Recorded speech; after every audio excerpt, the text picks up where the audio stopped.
ایک میرا بھانجا ہی لگتا ہے، اس کو ایسے کچھ دانہ نکلا ہے نیچے، دانہ نکلا ہے، تو میں نے اسے کہا کہ میں نے کہا تم اپنا ایسا کرو، زمین پہ انگلی رکھو، زمین پہ انگلی رکھو، انگلی رکھ کے یہ دعا پڑھو، بسم اللہ تربت ارضنا والریقۃ بازنا یشفی سقیمنا باذن ربنا، اس پہ انگلی اٹھاؤ اور جہاں پھوڑا ہے وہاں لگاؤ، 7 دفعہ کرو، صبح 7 دفعہ شام کرو۔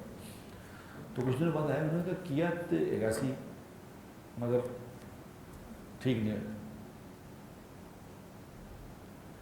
میں نے اسے کہا کہ یہ پہلے بھی ایک دفعہ ہو چکا ہے اس طرح، ایک دفعہ پہلے بھی ہو چکا ہے۔ اس نے کہا کیسے، کیا پہلے کیا ہو چکا ہے؟ کہ پہلے یہ ہو چکا کہ ایک صحابی ہیں، انہوں نے اپنے بیٹے کی آنکھیں خراب ہو گئیں، آنکھ خراب ہو گئی تو انہوں نے کہا کہ بیٹا شہد ڈال لو، شہد ڈال۔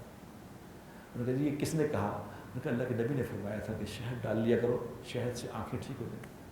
اس نے شہد ڈالا، آنکھ ٹھیک ہی نہیں ہوئی، آنکھ خراب۔ اس نے کہا ابا حضور میں نے شہد ڈالا، آنکھ تو ٹھیک نہیں ہوئی۔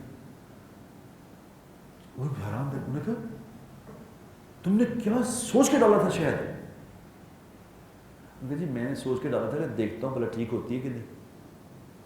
انہوں نے کہا اوہ شکر ہے تیری آنکھ پھوٹ نہیں گئی، تیری آنکھ پھوٹ نہیں گئی، تو نے اللہ کے نبی کی بات پہ ٹیسٹ کیا، کاش تم یقین سے ڈالتے کہ میرے نبی نے فرمایا ایسے ہو جائے۔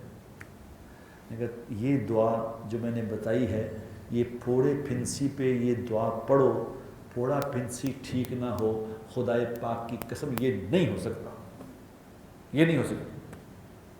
میں نے کہا میں نے کئی دفعہ اسے دیکھا ہے، جہاں میرے جسم میں ایک پھوڑا نکلا ہے، ایسا نکلا کہ اس پہ پس پڑ گئی ایسے یہاں پہ کمر پہ، تو مجھے کسی نے کہا جی اس کی بایوپسی کراؤ، یہ شاید اس طرح کینسر ہونے کا خطرہ ہے، یہ رسک لائق ہو۔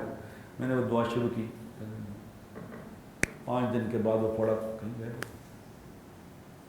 میں نے کہا تم اس یقین سے یہ دعا پڑھو کہ اللہ کے نبی نے جو فرمایا وہ حق اور سچ ہے، تو خدا کی قسم پھر دیکھنا تماشا، ٹیسٹ نہ کرو، اللہ کے نبی کی بات ہے وہ ٹیسٹ نہ کرو، یقین سے کرو کہ میرے نبی نے فرمایا ہے یہ ہوگا۔